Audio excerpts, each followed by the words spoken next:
whole lot of seasoned goodness, meatloaf, mashed potato, and my amazing seasoned rice. So stay tuned for this recipe and don't forget, enjoy. So here I have my ground chicken and I'm going to go ahead and season this now. So first thing I'm using is some parsley flakes. I'm just going to put a good amount of this on there. I'm going to put some red chili peppers. I'm going to put I'm using some onion powder. I'm going to get as much of this as you want. I'm using some chives. Alright, I'm going to be adding some black pepper, some grounded black pepper, a generous amount of seasoning salt for taste. I'm going to be adding some jerk seasoning to this, but you can season this however way you like. I'll be adding a little bit of ginger powder, some dried thyme leaves. Alright, here I have some freshly cut tomatoes and onions. Usually I would add sweet peppers to this dish, but I ran out. So if you have sweet pepper, you can go ahead and add it to your dish. So I'm just going to add these right on top of my ground chicken. You can also use ground beef for this recipe also. And I'm going to add my fresh onions. And then with a clean hand, with your hands nicely washed, so I'm going to go ahead and wash my hands. You want to go ahead and mix all your ingredients. So you want to combine all of this together now, because you want all of this seasoning to combine with your ground chicken. So you want to take some time. Don't be afraid to get your hands dirty, but if you are, you can use a spoon or a fork. Alright, so this is what mine looks like after I'm done mixing. So now you want to add some tomato ketchup. So I'm going to go ahead and add my tomato ketchup to this. You can add a generous amount, but not too much. You don't want to overpower your dish now. And then you want to just mix this in again. So you're going to mix it in for the last time now. Alright, so I'm done mixing mine. So if you have a baking pan or a glass baking dish, you can go ahead and just add your ground chicken mixture right into there. And once you're done, you just want to smooth it out as much as you can. Just use your spoon and smooth that out.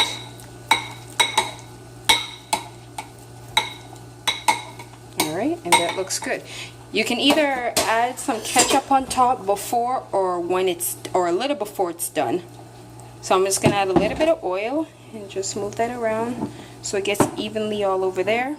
And then I'm going to cover this now and pop it into my oven at 400 degrees until it's pretty much done and the gravy is a little bit dried up. So we'll pop it in for about 25 to about 40 minutes.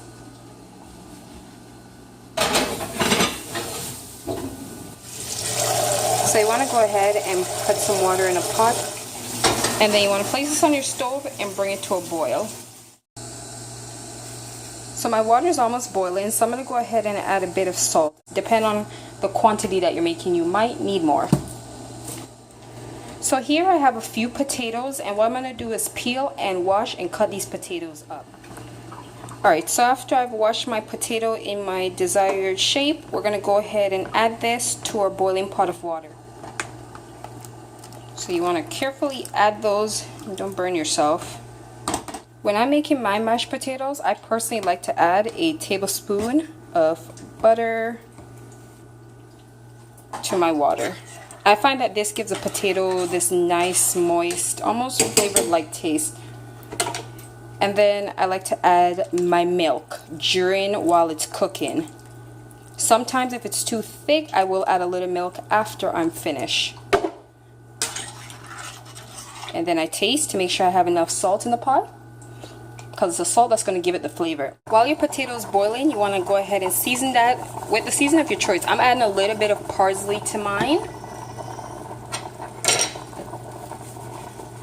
because I find that the parsley just give it this nice taste. And I like to put my parsley in while it's cooking. And I like to add an egg or two into my potatoes while it's boiling. And then you're just going to let that boil with it. So I'm putting about 1.5 cups of rice in, and I'm going to go ahead and wash my rice now. You want to make sure you wash your rice thoroughly. Not everyone washes their rice, so I guess this is quite optional. And then I just rub my rice together. I usually use both my hands for this, so I'm going to So after I put my rice on my stove, after I caught some clean water, I usually add a bit of butter. And I add a bit of salt. I didn't add too much salt to my rice because I'll be using some of my Montreal steak seasoning because we are making seasoned rice. I'm gonna add a bit of parsley. I'm adding a little bit of thyme leaves to my rice. And you can add whatever other spices you find, whether that be a little rosemary, a little allspice. It really all depends on how you want to season your rice. So here I have some bok choy, and I'm just washing them off. Just make sure I get all any dirt, and we're gonna cut these up nicely, and we're gonna add these to our rice. Alright, so here are my bok choys that I cut up, and I'm just gonna go ahead and add these right into my seasoned rice. And then with a spoon, I'm just gonna mix this right in because you want to make sure that it gets evenly throughout the rice. So I've added a few other spices in here as well. So what you add really just depends on you. You can add some Italian parsley, some Mamma Mia stuff. Last but not least, I'm gonna add a little bit of Parmesan cheese. It might sound weird, but don't beat it till you try it. It's actually quite delicious. And then I'm just gonna stir this around. And then I'm just going to cover my pot and let my rice come to a boil, and then I'm going to turn it down and just let it simmer. Look how nice that looks. See, once your water simmered down, you could turn your stove down now and just let your rice steam, and then your rice is pretty much done. Checking on my meatloaf. Alright, so that looks really good. And it's almost done. So what I'm going to do now is just add a little ketchup on top. This is quite optional. It doesn't have to be anything perfect. And then you want to leave this open so that some of this juices can dry out and the top can crisp up and brown up a bit. And then you're going to leave this and let this run for another 15 to 20 minutes.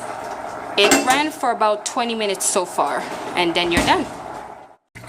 So once my mashed potatoes all done, I'm just going to drain some of my water. Not everything. You still want to leave some in the pot.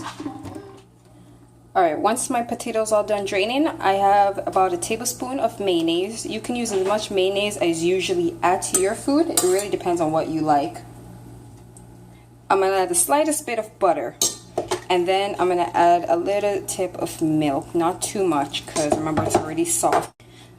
So then with your potato masher, what I'm going to do now is add my boiled egg, and then I'm just going to mash this all together until it's nice and creamy, and then you're pretty much done your entire dish. You can go ahead and serve it. Alright friends, and that is the end of the finished dish. I hope you guys enjoy. Be sure to try out this dish. You won't be sorry. It is super delicious. So I will see you guys for the next dish. Thanks for watching. Bye.